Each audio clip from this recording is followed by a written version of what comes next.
Hello! Today we are going to be learning how to make a water shader inside Unreal Engine.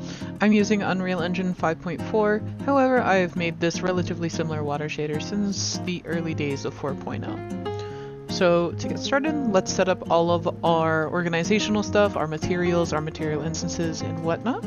So what we're going to do is we are going to have a little folder. I have mine already pre-named called VFX_water. And in this, we are just going to make a material called VFX_M_water. That is just to tell us that this is a VFX and this is a material. In addition to that, we are going to create a material instance for our object. And instead of using the default name, we are going to call this VFX_MI_water. That way we can differentiate between a material and a material instance, even without having this little naming convention at the bottom here. Alright, so the last thing we're going to do for setup is going to be to create a plane in our scene. That way we can just see what we have going on. Alright. And then we can add that material instance to it. And we can jump in. So we have our shader graph over on the side here. The first thing we are going to have to do, of course, is to set it up.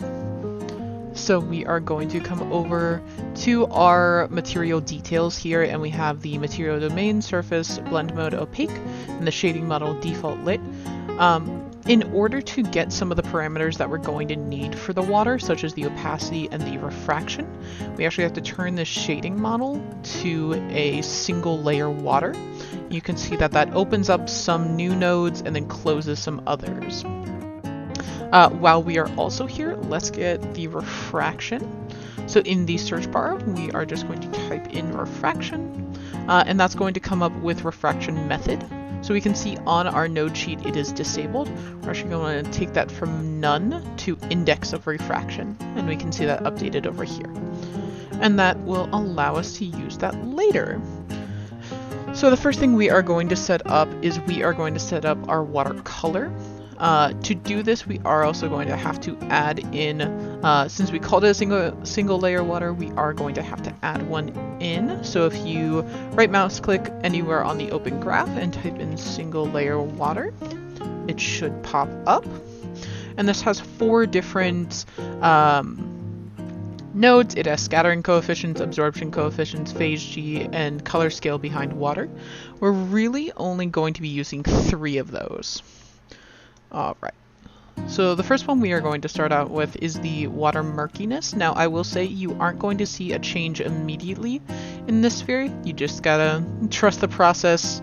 VFX and tech art is never going to be you see the final result at the beginning. It's always going to be a process.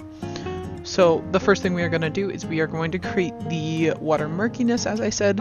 So we are going to hold down 3 and then left mouse click in the area to create a vector 3 node.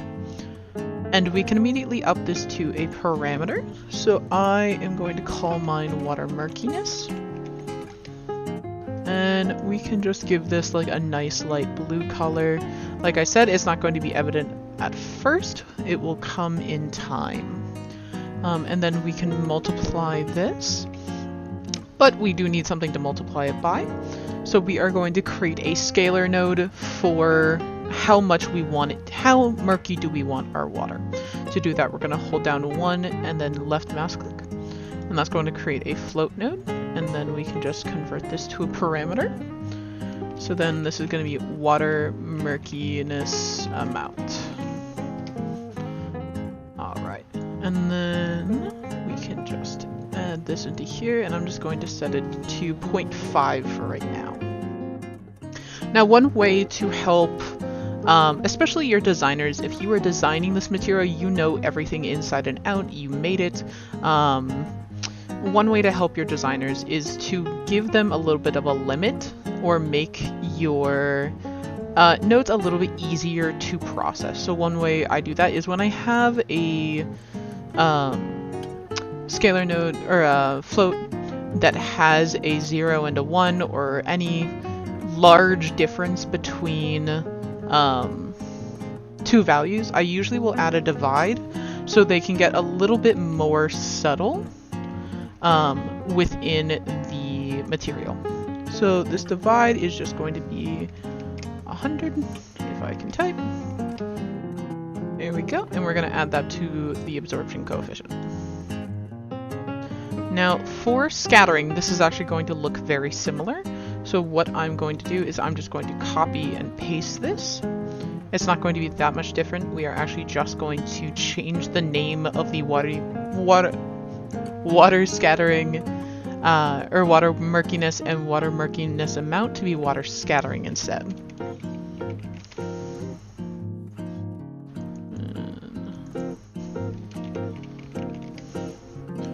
And that is also going to be divided by 100, and we can just bring this down to here.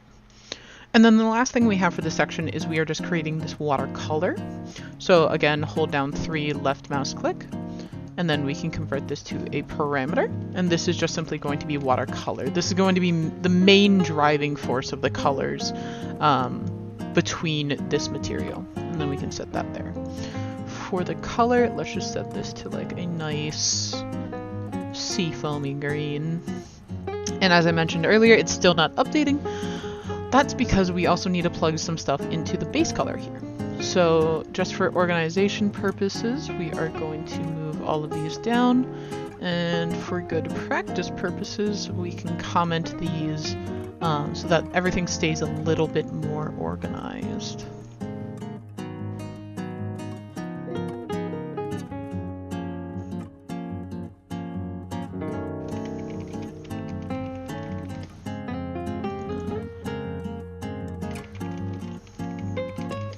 Alright, so now that we have our single layer watercolor updated, now we actually have to do the base color. And I am just quickly going to copy this watercolor node at the bottom. If you didn't know, you could actually copy your nodes in the material graph, which makes it a lot easier. And that will also share the parameters. So if I were to change this, it's now going to change the default value on the original. Let's set that back. Something like that. Alright, so for the base color, we are going to add back in our watercolor node.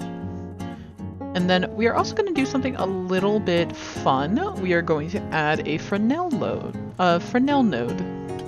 so we can get a little bit of edge difference on the water. So to do that, we are going to create another vector 3, convert this to a parameter. And yes, it is Fresnel, not Fresnel. And then, as I mentioned, we are going to need something to multiply this with. So that's going to be another float. Convert to parameter. No, strength. If I can spell. And then we actually need something for this to pull into. So if you just drag the node off of the float and type in Fresnel, that will come up. And we do want it to be in the exponent in. The base reflect is fine at 0.04, I'm sorry. We are going to want to make the Fresnel strength a 1, and then change this color to something blue for what we're looking at right now. Alright, so we have a bunch of nodes. None of them are really connected. So let's get started on that. So to start with the watercolor, we are going to square root. And then we are going to add a lerp, so that way the two are combined.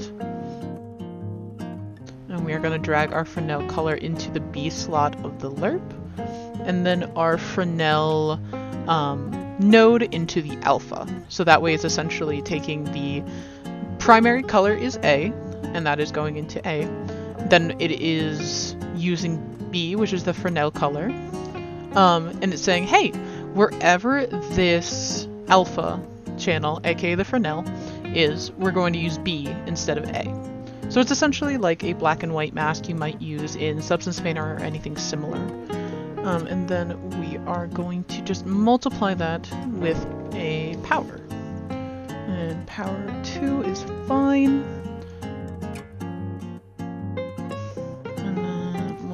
That by 1. And then let's see how that looks.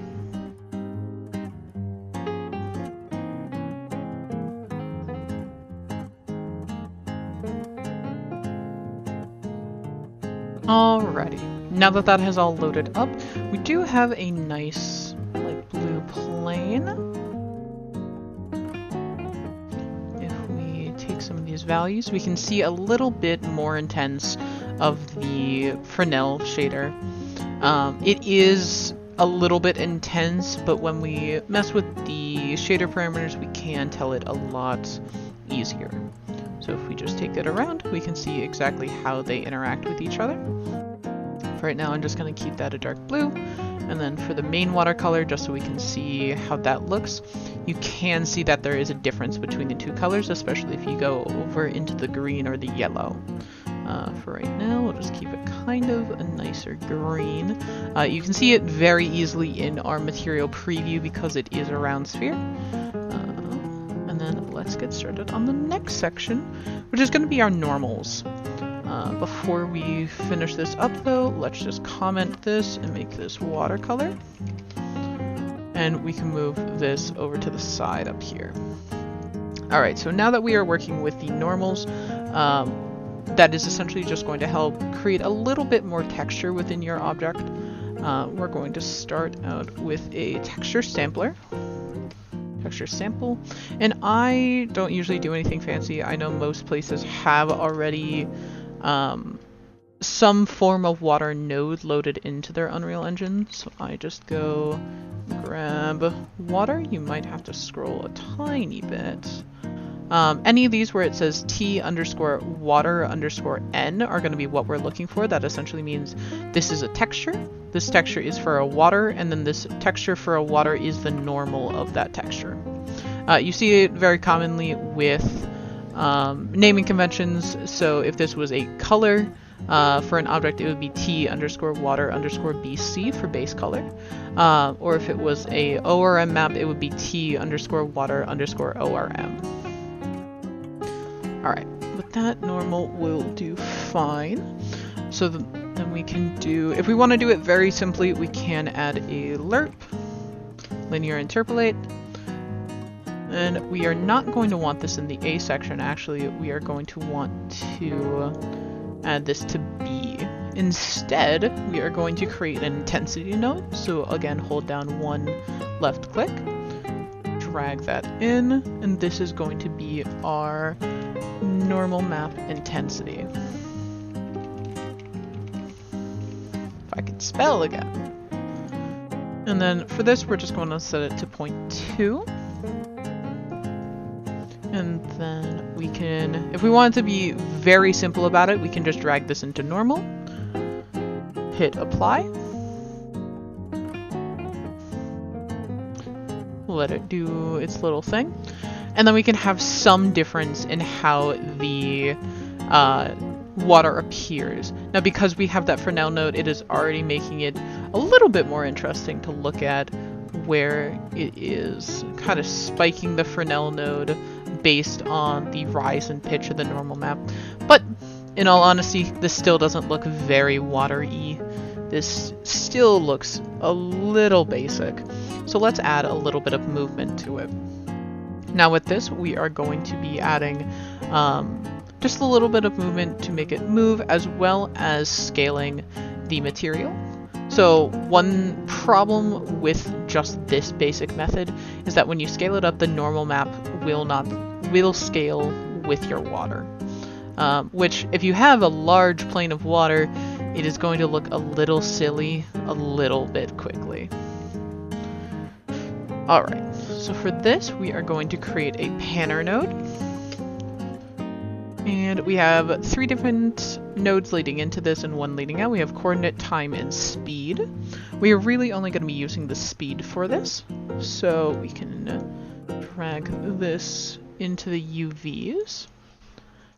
And for this, I also, just for our designer's sake, I do like to make it a bit easy on them. So instead of using a vector 2 node, which is going to be one of these where we have both an X and a Y, I can't convert this easily to a parameter. It immediately goes to a color.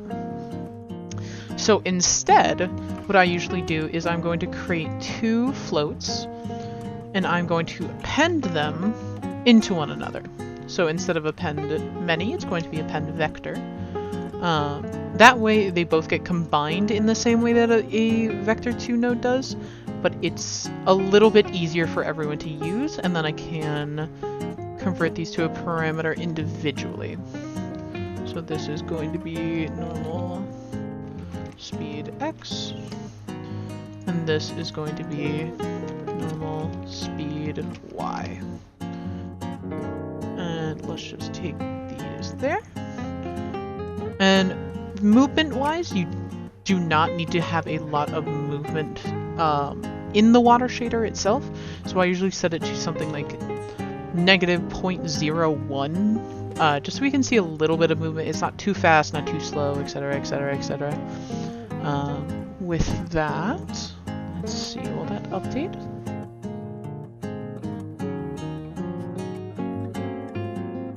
Yeah! So now we have a very nice, very slow shifting gradient that goes across gradient and normal map as it moves.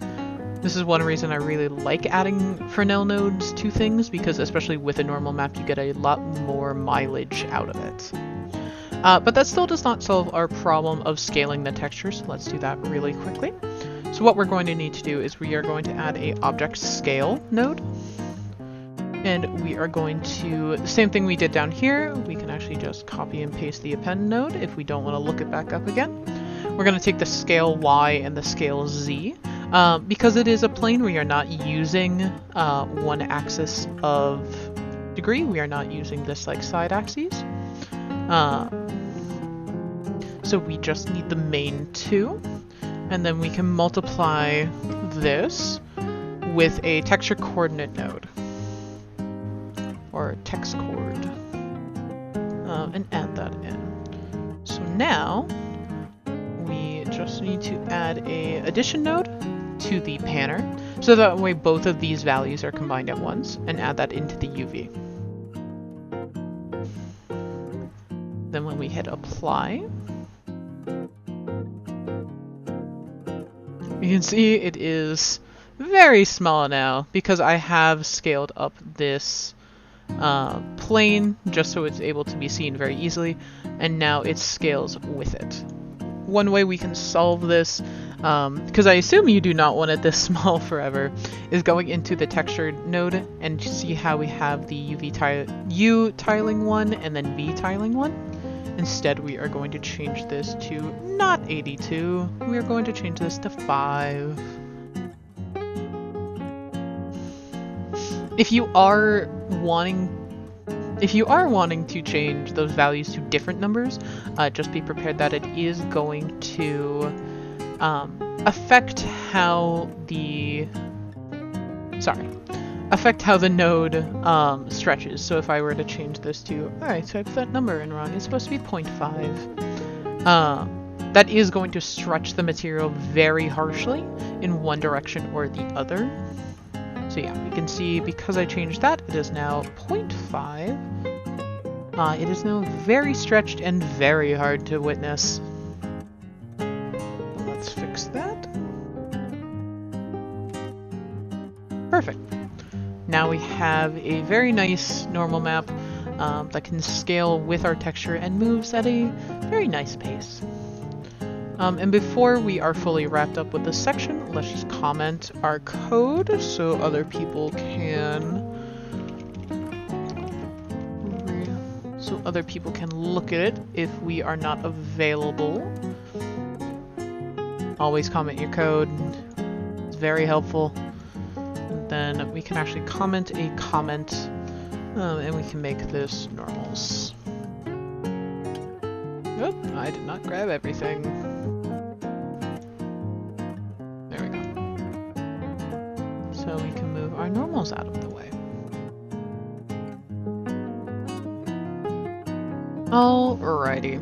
So now that we have our water and our normals, now let's get into a little bit more of the fun part. That is going to be with ripple displacement. Ripple displacement is something that's a little bit tricky. It always pretty much looks good, but it is something that can be very tricky to get down, and that is going to depend on our refraction that we enabled earlier. So with this, we are going to start, this is going to be a little bit of a longer section. We are going to start with distance to nearest surface, and then we are going to lead that into a divide node. Keeping that as A, we are going to create a float, convert that to a parameter, and have that be ripple size. We can set that to 28, and then add that to B. And then for this, we are going to invert it with a 1 minus, and then saturate. And then from here, we are going to split off a little bit. So we are going to add a add node down here, and continuing, we are going to add a multiply. So for the add node, we are going to add in time. This is essentially going to allow our ripples to move from the object that they are created. Essentially the way this works is we are calculating the distance to nearest surface, so the difference between the plane and some other object. If I add in a sphere here, this will help us see it. So the distance from the plane to the sphere, we're going to divide that by our ripple size, so how big do we want this graph to be, invert that, and then we are going to add time so it moves, and then we are going to multiply by speed,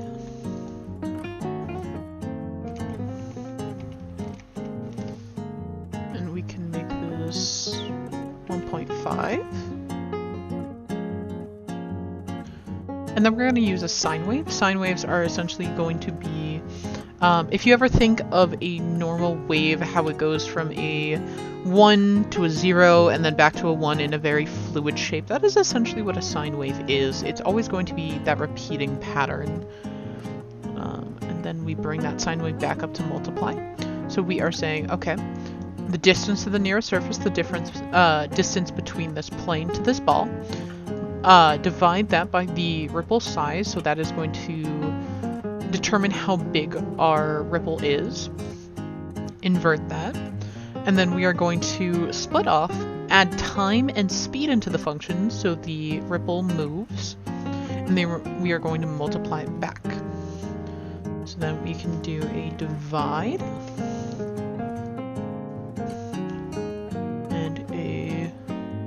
add a parameter for ripple displacement, so how much that sine wave affects it. Let's just move this slightly back, where we have a little bit more breathing room. And then a add node. And then we can do a refraction, so essentially how much the image seen through the water is warped. That is directly tied to this ripple node. Alright, so then ripple displacement, we can set it at 15, and then refraction, we'll just set that to 1. Now, if we take this and we add that to the refraction,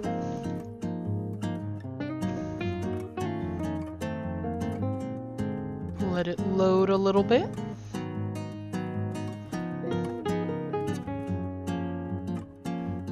Alrighty, so sorry. One thing I did forget that we need to add before this, because we are still working with an opaque material, and we are working with displacement, we can't actually see it at the moment. So one thing we have to do before we get all nervous is that we have to add an opacity. So if we go here, convert to parameter, opacity, change that to 0.5. You can always leave this node here and just change the value, I believe since 5.0, in the material itself. However, for designer use and for implementation use, I really like creating an opacity node where they can just change it in the main screen and the material instance of the rest of the parameters. So now if we change that and then we hit apply, yes, now we can see all of the ripples. And one way that this does differ from a very popular way of doing Unity shaders is that even when not looking at another material, we can still see the ripples. A big way that Unity will create their ripples is it's casting on the it's still casting on the image of the ball or anything similarly. But now if we add another, let's see, a cone or not a cone, a cylinder, we can see that goes all the way around, even off of the actual object itself. All right, we're almost there. We just got one more section to do. While we are over here, though, we are also going to add a little bit of to the roughness category. Depending on what kind of water you're making, you may need to scale this up or scale this down. In this case, since we are just kind of making a glassy water, we're just going to keep it at 0. For the same reason as the opacity, I just create a node rather than just editing in the material graph itself. So that should make it a little bit more shiny. And then let's just do some quick cleanup and say ripples and comment that. And bring that over here out of the way. Alrighty, we just have one section left. That is going to be for the foam, which is what everyone's favorite part is. Alright, so for the foam, let's just go up here. We are going to start largely the same way that we did the ripples. So we are going to start with a distance to nearest surface, and then we are going to drag that out into a divide, and then create a size band parameter. So foam band size, and we can set that to 15, just so we are able to see this clearly. Then we can do a -1 or a 1 minus, so it's inverted, an add, and a sign. And then this is going to be the first section that we break off of. We are first going to create the foam speed. And to do that, it's going to be fairly simple. We're just going to create a float node, convert that to foam speed, and then we are going to multiply that with time, and put that as A, and then the foam speed as B. And then make sure to give the foam speed a value. I will do 1.2, just so it's a little bit slow, and then add that to add. And since we're going to be working with a little bit larger node base, we're just going to call this foam speed as we go along, rather than trying to rename everything at the end. Alright, so from the sign, we are going to add a clamp. That is essentially going to create a maximum, essentially a maximum value and a minimum value. It's not going to allow us to go any higher or lower than that. And then we are going to start making the shore distance. So with the shore distance, we are going to start with another float, converting this to the parameter, calling it shore, and then making this, or using power against this, so adding that as the base. For the shore value, we are just going to say it's 5. And for the exponent for the power, it's going to be 1.5. So from here, we are going to find our lovely distance to nearest surface. Again, you end up using that a lot just for calculating how far things are, and then dividing between the two. Finally, with this, we're going to do a -1. And then we will add that to the maximum of our clamp. So we can go down. The minimum is going to be seen as 0, but the maximum is going to be affected by our shore value. All right, and then we can shore distance. Add that right there. And then from here, we are going to go ahead and add another multiply and a saturate. So with this multiply, we are going to quickly do the foam contrast. There are different stylistic differences for whether people like doing a completely white band of foam or if they like it to be a little bit softer. This is essentially going to be that section where you can change that. So we're going to add in a float. Not float. We're going to do a foam contrast. This is called a float. And then a power. So let's make our foam contrast 1 and our power can stay as 2. And then bring that up to the multiply. Be sure to comment, foam contrast. And then we are here. So from the saturate, we are going to multiply. And that is going to bring us to our biggest section, which I'll just bring down a little bit so we can see it. So here, this is going to be identifying which direction is up. This usually just helps avoid any problems that the foam may have, even though you are still able to get a little bit of curve to it. So we're going to start with a vertex normal, WS. So that is vertex normal world space. And then we are going to do an ABS. And from that, we are going to grab power. And for this one, I have it just as 8. We do not need to update this as a parameter. This is just going to be the exponent. Just for ease of reading, I usually like to add a parameter. If it does affect your optimization though, this is one of the easiest nodes to cut. From that, we are going to add a dot product. And not a vector or a float, we are going to do a vector 3 and just change this to pure white. This is not going to be our color, this is just for the math of it all. Because if you didn't know, tech art is mainly just secret math hidden within art. So from that dot node, we are going to add a divide, and instead of being the A, we are going to make it B. And we are going to go back to our power and make that the A. So from here, we are going to split our components because this is essentially still trying to determine which direction is up. So we have our world space. We are grabbing the values from that, and then here is where we're actually going to split them so we can get rid of the B direction. So from here, we're going to do an add. We're going to add R and G together, and then invert it. And then we just need to add it to the multiply node.